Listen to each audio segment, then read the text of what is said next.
اعوذ باللہ من الشیطان الرجیم بسم اللہ الرحمن الرحیم۔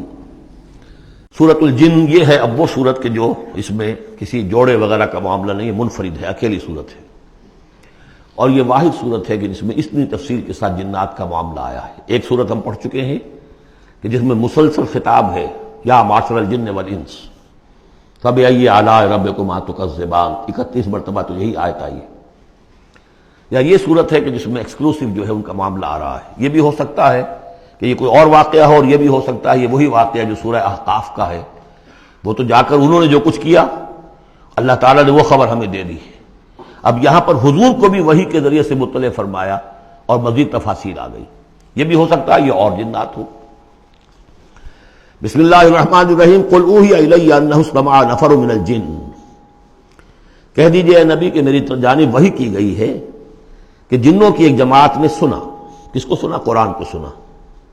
فقالوا انا سمعنا قرآنا عجبا، انہوں نے کہا ہم نے سنا ہے ایک بہت ہی دل کو لبھانے والا قرآن، یہدی الی الرشد، جو نیکی اور رشد اور ہدایت کی طرف رہنمائی کر رہا ہے۔ فآمنا بہ، تو ہم تو ایمان لے آئے۔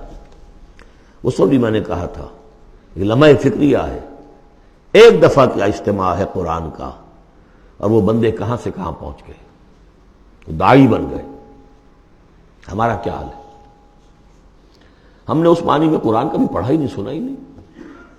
سنتے ہیں تو خیبر میل کی سپیڈ سے جو پڑھ رہا ہوتا قاری، 5 دن میں پورا قرآن، 6 دن میں پورا قرآن، اور اشتہار دیے جا رہے ہیں۔ یہ ہے ہمارا ریچول۔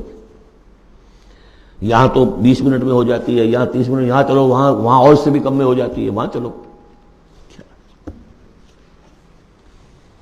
قرآن کا نتیجہ تو یہ نکلنا چاہیے وہ آپ کو پوزیس کر لے، جانے نہ دے۔ انا سمعنا قرآنا عجبا یہدی الی الرشد فآمنا بہ ولن نشرک بربنا احدا، اب ہم کبھی بھی اپنے رب کے ساتھ کسی کو شریک نہیں ٹھہرائیں گے۔ وانہ تعالی جد ربنا، اور یقیناً ہمارے رب کی عزت شان بہت بلند ہے۔ متخذ صاحبۃ ولا ولدا، اس نے نہیں اختیار کی نہ کوئی بیوی اور جورو، نہ کوئی اولاد۔ وَأَنَّهُ كَانَ يَقُولُ سَفِيهُنَا عَلَى اللَّهِ شَطَطًا، اور یقیناً ہمارا جو بے وقوف ہے بڑا، مراد یہاں پہ ہے وہی عزازیل، ابلیس، لعین، وہ چونکہ ہمارا ذرا بڑا بڑگر ہے، تو وہ جو کچھ کہتا رہا ہے اللہ کے بارے میں، وہ باتیں جو ہیں وہ بہت ہی غلط تھیں، شطط، خلاف حقیقت۔ وَأَنَّا ظَنَنَّا أَن لَّن تَقُولَ الْإِنسُ وَالْجِنُّ عَلَى اللَّهِ كَذِبًا، ہم تو اس گمان میں رہے، خوش گمانی میں، کہ جن اور انسان اللہ تعالیٰ کے اوپر جھوٹ نہیں باندھیں گے، لیکن وہ بدماش تو جھوٹ باندھتا رہا۔ ہم نے اپنی شرافت میں اس کی بات کو مان لیا۔ وَأَنَّهُ كَانَ رِجَالٌ مِّنَ الْإِنسِ يَعُوذُونَ بِرِجَالٍ مِّنَ الْجِنِّ فَزَادُوهُمْ رَهَقًا، اور یہ کہ جو انسانوں میں سے مرد ہیں وہ جنات کے مردوں میں کی حفاظت پکڑتے ہیں۔ یہ ہوتا تھا ان کا طریقہ، وہ سمجھتے تھے کہ بیابان میں جو ہے جنات رہتے ہیں، اور وہ ان کے جو ہیں سردار بھی ہیں۔ تو اب راستے نے پڑاؤ ڈالا ہے جنگل میں، تو سب سے پہلے کہتے تھے کہ ہم اس جنگل کے، اس بیابان کے جنات کی ہم پناہ میں آتے ہیں۔ اب وہ سنتے ہوں گے یہ بے وقوف، یہ آدم کی اولاد، ہمارے تو جد امجد کو نکال دیا گیا جنت سے اس لیے کہ اس کو سجدہ نہیں کیا، یہ ہمیں معبود بنائے بیٹھے ہیں، ہماری پناہ طلب کر رہے ہیں۔ لہذا ان میں اور سرکشی پیدا ہو گئی، اور اکڑ گئے کہ یہ انسان ہو کر یہ ہماری پناہ مانگ رہے ہیں، ہم سے طلب کر رہے ہیں پناہ۔ تو اس سے ان کے اندر اور زیادہ سرکشی پیدا ہو گئی۔ وَأَنَّهُ كَانَ رِجَالٌ مِّنَ الْإِنسِ يَعُوذُونَ بِرِجَالٍ مِّنَ الْجِنِّ فَزَادُوهُمْ رَهَقًا وَأَنَّهُمْ ظَنُّوا كَمَا ظَنَنتُمْ أَن لَّن يَبْعَثَ اللَّهُ أَحَدًا، اور دیکھو انہوں نے بھی ایسا ہی سمجھا جیسا کہ تم نے سمجھا ہوا ہے کہ اللہ کسی کو نہیں اٹھائے گا۔ اس کے 2 معنی ہیں، یعنی بعد سے بعد الموت کوئی نہیں ہے، مرنے کے بعد جی اٹھنا نہیں ہے، اور یہ بھی کہ شاید اب اللہ کسی اور کو رسول بنا کر نہ بھیجے، ان یبعث اللہ احدا، اس لیے کہ 600 برس بیت چکے تھے۔ وہ تورات سے واقف تھے جو سورہ احقاف میں تذکرہ آیا ہے۔ فترت وہی 600 برس، اور یہ طویل ترین وقفہ تھا نبوت کا، کہ کوئی نبوت، کوئی رسالت دنیا میں نہیں۔ تو ان کو یقیناً اس سے خیال ہوا ہوگا کہ بس اب ختم ہوا معاملہ، اب کوئی اور رسول نہیں آئے گا۔ وَأَنَّا لَمَسْنَا السَّمَاءَ، اور ہم نے ذرا ٹٹولا آسمان کو، ہم نے چاہا کچھ خبریں لے کر آئیں ذرا غیب کی۔ فَوَجَدْنَاهَا مُلِئَتْ حَرَسًا شَدِيدًا وَشُعُبًا، تو ہم نے تو پایا اس کو کہ وہ بھرا ہوا ہے سخت چوکی داری سے، اور انگارے رکھے ہوئے ہمیں کھدیڑنے کے لیے۔ یعنی یہ کہ ہمیں معلوم ہو گیا کہ کوئی واقعی وقت ایسا ہے، کیونکہ یہ سارا انتظام خاص طور پر جب کہ وحی نبوت آتی تھی تو اہتمام کر لیا جاتا تھا۔ عام حالات میں کوئی بات نہیں، روح اتر رہے ہیں فرشتے، اور یہ جو ہیں یہ آگ سے بنے ہیں، وہ نوری ہیں یہ ناری ہیں، کچھ نہ کچھ ان سے یارانہ گانٹھ کے کچھ نہ کچھ ان سے لے لیتے تھے، یا یہ کہ اچک لیا، من استرق سرقۃ، کسی نے کوئی چیز جو ہے کہیں سے لے لی۔ لیکن اب جو ہم نے دیکھا ہے آسمان کو تو واقعی وہاں تو بڑے سخت پہرے لگے ہوئے ہیں، یعنی کوئی نہ کوئی وحی کا سلسلہ ہے اور نبوت آنی ہے، اور وہ نبوت ہمیں تو مل گئی، ہم جا کر سنائے کلام اور ہم ایمان لے آئے۔ وَأَنَّا لَمَسْنَا السَّمَاءَ فَوَجَدْنَاهَا مُلِئَتْ حَرَسًا شَدِيدًا وَشُهُبًا وَأَنَّا كُنَّا نَقْعُدُ مِنْهَا مَقَاعِدَ لِلسَّمْعِ، اور ہم وہاں بیٹھا کرتے تھے، وہاں پہ گھاٹ میں بیٹھا کرتے تھے کچھ سنگل لینے کے لیے، مقاعد، مقعد بیٹھنے کی جگہ، مورچہ جہاں پہ بیٹھا جائے، ہم وہاں پر اپنے ٹھکانوں میں بیٹھا کرتے تھے۔ فَمَن يَسْتَمِعِ الْآنَ، لیکن اب اگر کسی نے کچھ سننے کی کوشش کی، يَجِدْ لَهُ شِهَابًا رَصَدًا، وہ پائے گا اپنے واسطے ایک انگارہ گھات میں، میزائل پیچھا کرے گا اس کا۔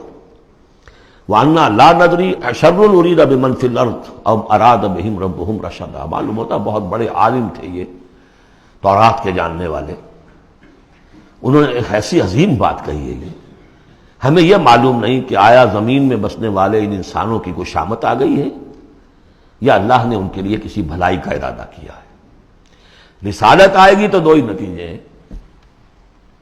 یا تو کوئی عذاب آنے والا ہے اب، اس لیے کہ وما كنا معذبین حتی نبعث رسولا، یا تو کوئی بہت بڑے پیمانے پر انسانوں کی شامت آنے والی ہے، جیسے قوم نوح، قوم ہود، قوم صالح کا حشر ہوا تھا، وہ ویسا ہی حشر ہونے والا ہے۔ اللہ لا نظری، ہم نہیں جانتے، اشر ارید بمن فی الارض، زمین والوں کے لیے کسی شر کا فیصلہ کیا گیا ہے، ام اراد بہم ربہم رشدا، یا ان کے لیے ان کے رب نے بھلائی کا، خیر کا ارادہ کیا ہے۔ ظاہر بات ہے نبوت اور رسالت محمدی خیر پر منتج ہوئی۔ وَأَنَّا مِنَّا الصَّالِحُونَ وَمِنَّا دُونَ ذَلِكَ، اور دیکھو ہمارے اندر نیک بھی ہیں، جنات نیک بھی رہے ہیں اور دوسری طرح کے بھی ہیں، بد نہیں کہا، یہ ہے حکمت تبلیغ، بروں کو بھی برا نہ کہو، ہاں دوسری قسم کے بھی ہیں، نیک بھی ہے اور دوسری قسم کے بھی ہیں۔ کُنَّا طَرَائِقَ قِدَدًا، ہم تھے مختلف راستوں پر جو کہ ایک دوسرے سے پھٹے ہوئے تھے۔ یہ قددا جو آیا تھا نا، قدت قمیصہ، پھٹ جانا قمیص کا۔ وَأَنَّا ظَنَنَّا أَن لَّن نُّعْجِزَ اللَّهَ فِي الْأَرْضِ وَلَن نُّعْجِزَهُ هَرَبًا، اور ہم نے یہ جان لیا کہ ہم اللہ کو عاجز نہیں کر سکتے، ہرا نہیں سکتے، نہ زمین میں بھاگ کر، اور ہم کہیں بھاگ کر اور زمین میں اللہ کو شکست نہیں دے سکتے، اس کی پکڑ سے نکل نہیں سکتے۔ وَأَنَّا لَمَّا سَمِعْنَا الْهُدَىٰ آمَنَّا بِهِ، اور ہم نے تو جب وہ ہدایت سنی، الہدا سنا، اس کی استماع ہم نے کیا، ہم تو اس پر ایمان لے آئے۔ فَمَن يُؤْمِن بِرَبِّهِ فَلَا يَخَافُ بَخْسًا وَلَا رَهَقًا، تو جو کوئی بھی ایمان لائے گا اپنے رب پر، اسے کوئی خوف نہیں ہوگا کہ نہ اسے کوئی نقصان دیا جائے گا، نہ اس پر کوئی زبردستی ہوگی، کوئی زیادتی ہوگی، جیسے جیسے ان کے اعمال صالحہ ہیں پورے پورے اللہ تعالیٰ ان کا اجر ان کو دے دے گا۔ وَأَنَّا مِنَّا الْمُسْلِمُونَ وَمِنَّا الْقَاسِطُونَ، اور دیکھو ہمارے اندر وہ بھی ہیں جو فرما بردار ہیں اور وہ بھی ہیں جو بے انصافی کرتے ہیں۔ یہ قسط کے لفظ کے ساتھ سمجھ لیجئے، جب یہ ثلاثی مجرد میں آتا ہے تو قاسط اس میں فاعل بنا، وہ ناانصاف کے معنی میں ہے، یہ باب افعال کے خواص میں سے ہے، سلب ماخذ اس کو کہتے ہیں۔ جب باب افعال میں آئے گا تو اس کے معنی ہے عدل و انصاف، اور جب ثلاثی مجرد میں آئے گا تو ناانصافی۔ قاسطون فمن اسلم فاولئک تحروا رشدا، جو لوگ اسلام لے آئے، اطاعت قبول کر لی، تو انہوں نے تو گویا کہ ڈھونڈ نکالی خیر کی راہ، نیکی کی راہ انہوں نے تلاش کر لی۔ وَأَمَّا الْقَاسِطُونَ، اور جو بے انصاف ہے، فَكَانُوا لِجَهَنَّمَ حَطَبًا، وہ لوگ جو ہے پھر جہنم کا ایندھن بن کر رہیں گے۔ یہاں تک ان کی تقریر ہے جو انہوں نے تبلیغ کی ہے۔ صدق اللہ العظیم۔